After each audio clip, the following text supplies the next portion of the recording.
एक लड़की की वजह से कैसे एक बेटे ने अपने बाप का सारा कारोबार डुबो दिया।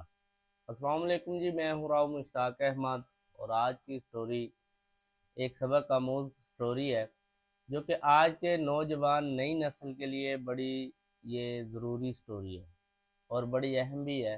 बड़ी अहम है। वजह क्या है जी? वजह ये है कि ये चीज़ें आम है जो आज मैं इस स्टोरी में बताने वाला हूँ। इस्लामाबाद की ये स्टोरी है फुरकान नामी एक लड़के की, और जिसके वालिद का स्पेयर पार्ट्स की शॉप थी इस्लामाबाद में। और बहुत अच्छी शॉप थी, होलसेल का काम था। और यानी कि पूरे पाकिस्तान में सप्लाई और ये सारी चीज़ें उनकी थी। यानी कि अच्छा एक बिजनेसमैन उसका वालिद था। वो ऐसे कि जब ये गया है ना यूनिवर्सिटी, यूनिवर्सिटी गया है पढ़ने के लिए, तो वहाँ पे इसको एक लड़की से हो गया प्यार। प्यार होने के बाद जी वही जो प्यार होने के बाद होता है, बातें शातें, गिफ्ट देना, सेलिब्रेट करना और फुल बर्थडे पार्टी और इस फलानी पार्टी, दूसरी पार्टी, तीसरी पार्टी, ये चीज़ें चलती रही। उसके बाद हुआ ये कि जब डिग्री कंप्लीट हुई, डिग्री कंप्लीट होने के बाद जॉब शॉप तो अब इसने क्या लगना था, वालिद साहब का बिजनेस था वही संभालना था इसने।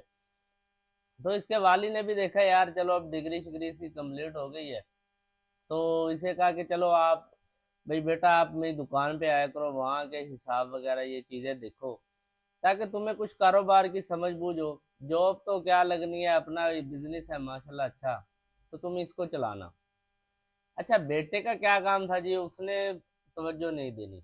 वालिद की शॉप पे गया नहीं गया, कभी चला गया, बस पैसे के लिए गया, कुछ देर बैठा पैसे लिए और फिर निकल गया वही अपनी जी उसके लवर के साथ और गर्लफ्रेंड के साथ निकल जाना, इधर उधर घूमना फिरना, एंजॉय करना, फुल पार्टी माहौल, सब चिल माहौल चल रहा था।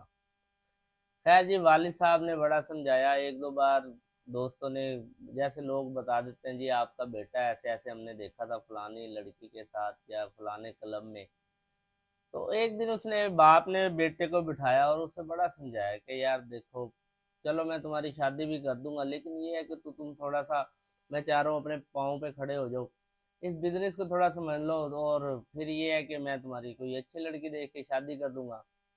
तो बेटे ने कहा पापा जी मैंने एक लड़की देखी और मैं उससे शादी करना चाहता हूँ। उन्होंने कहा अच्छा चलो बेटा तुम मुझे मिलवाना उसके वालिद वगैरह से और तुम्हारी शादी की बात कर लेंगे।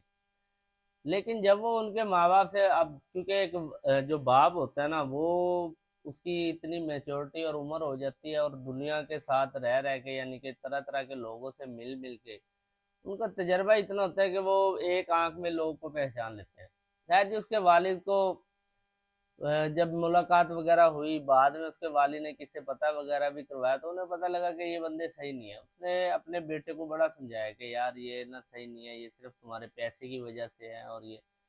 लेकिन बेटे के सर पे अब इश्क सवार था, जाहिर है जब इश्क सवार था तो उसे ये बातें कहाँ समझ आनी थी। और यकीनन आप में से भी देखने वालों को बहुत सौ को लव हुआ होगा या फिर कोई स्टोरी सुनी होगी, तो कमेंट बॉक्स में बताइएगा। और वाकई वो एक ऐसा टाइम होता है कि इंसान को समझ नहीं आती, और जो समझ जाता है वो समझ जाता है, जो नहीं समझता वो फिर बड़ी खता यानी कि बहुत नुकसान उठाता है, जैसे इस लड़के ने उठाया। हुआ कुछ ऐसे कि वो अपने बाप से नाराज रहने लगा और घर भी लेट आना कभी नहीं आना, ये सारी चीजें बिल्कुल उसने तवज्जो नहीं दी। अब इकलौता बेटा था, बाप ने कहा यार अच्छा चलो तुम जैसा कहते हो मैं वैसे ही कर लूंगा, शादी वगैरह तुम्हारी करवा दूंगा, तुम ऐसे ही है कि शॉप पे टाइम देना शुरू करो।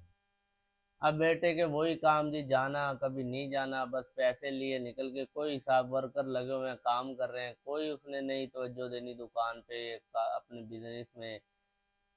तो बस ऐसे टाइम गुजरता गया। वो ऐसे कि एक पार्टी की मीटिंग थी और उसके वालिद को जाना पड़ा लाहौर। तो जब वो इस्लामाबाद से लाहौर आया तो रास्ते में उसके वालिद का हो गया एक्सीडेंट। एक्सीडेंट होने के बाद अचानक उसके वालिद की डेथ हो गई। डेथ होने के बाद अब मामला बड़े वो अचानक से, क्योंकि अब वालिद सारा बिजनेस संभाल रहे थे। खैर जी वालिद साहब को दफनाया, जो मामला थे वो सारे किए। उसके बाद अब वो उसके बेटे पे आ गई सारी जिम्मेदारी, सारा बिजनेस हर चीज वो उसके कंधों पे आ गया।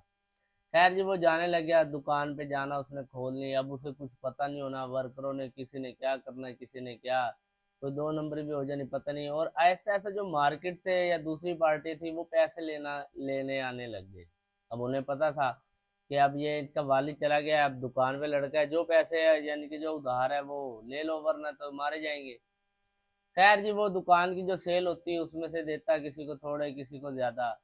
अब जो लेने थे लेने, अब क्योंकि उसने देखे नहीं थे खाते वगैरह, पता नहीं था किससे लेने हैं क्या करने हैं। लेने जो दे उसने लेने थे, अब वो तो देने वाले आए ना, जिन्होंने लेने थे वो दुकान पे आए। खैर ये देता रहा कर्जे वगैरह ऐसे, किसी के झूठे किसी के सच्चे। एंड ये हुआ कि शॉप भी खाली होने लग गई। काफी जो था वो यानी कि जो सामान वगैरह था,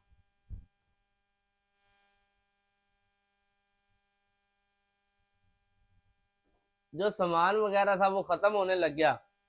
और जब सामान खत्म होने लग गया तो अब वो बड़ा परेशान। उसने देखा, उसने खैर उस लड़की से उसका राब्ता था, उसने कहा कि यार ऐसे ऐसे मेरा वालिद साहब तो वो हो गया है और बिजनेस हमारा बड़ा डाउन जा रहा है, तो तुम क्या मेरी इसमें हेल्प कर सकते हो, कोई थोड़े बहुत बिजनेस में पैसे मुझे चाहिए, मैं कर्जदार हो गया हूँ। तो लड़की ने कहा कि मैं तुम्हें पैसे कहाँ से दूँ, मेरे पास तो खुद पैसे नहीं है। और ऐसे ये हुआ, फिर उनकी तल्ख कलामी हुई। तल्ख कलामी होने के बाद ये हुआ कि उस लड़की ने भी उसका साथ छोड़ दिया। और आहिस्ता आहिस्ता उसका वो पूरा कारोबार जो है वो डाउन होता गया। और क्योंकि अब उसे समझ भी नहीं थी इसे कैसे चलाना, मार्केटिंग को एक्सपीरियंस था। और आहिस्ता आहिस्ता ये हुआ कि वो उसकी दुकान बंद हो गई। दुकान बंद हुई, सामान सारा बिक गया, कारखाना वो उनका बंद हो गया। एंड में घर था, तो उस लड़की ने भी फिर एक शर्त रखी कि अगर तुम उसे शादी करो ये घर मेरे नाम करो। लेकिन खैर उस लड़के को समझ आ गई कि ये सिर्फ मेरे पैसे के पीछे थी, और अगर एक घर ही मेरे पास बचा ये भी मैंने इसके नाम कर दिया तो ये मेरा सब कुछ लेकर चली जाएगी। खैर जी उनकी वो अलहदगी होगी और उस लड़के ने घर नाम नहीं किया। और वहां से घर बेच के वो शिफ्ट हो गए फैसलाबाद। फैसलाबाद शिफ्ट होने के बाद वहां उसने छोटा सा मकान लिया, वालदा को साथ रखा। और फिर वहां पे थोड़ा सा उसने अपना दूसरा सेटअप शॉप बनाई ऐसे ही, और स्पेयर पार्ट्स की। तो अब वो वहां पे वो काम कर रहा है। तो इस कहानी से यही सबक मिलता है जी, अपनों की कदर करें। और अगर ऐसे कोई बिजनेस वगैरह है उस पे उसको हमेशा यानी कि तवज्जो से करें, वालिद वालदा की कदर करें। और ये प्यार व्यार इश्क विश्क ये सब भाईजान पैसे की वजह से है। अगर आपके पास पैसा है तो सब कुछ है, नहीं है तो फिर कुछ भी नहीं है। दुआओं में याद रखिएगा। आपको स्टोरी कैसी लगी कमेंट बॉक्स में लाजमी बताइएगा। ऐसे इंफॉर्मेटिव वीडियो देखने के लिए मुझे फॉलो कर ले। मुलाकात होगी नेक्स्ट किसी ऐसी स्टोरी के साथ। अल्लाह हाफिज़।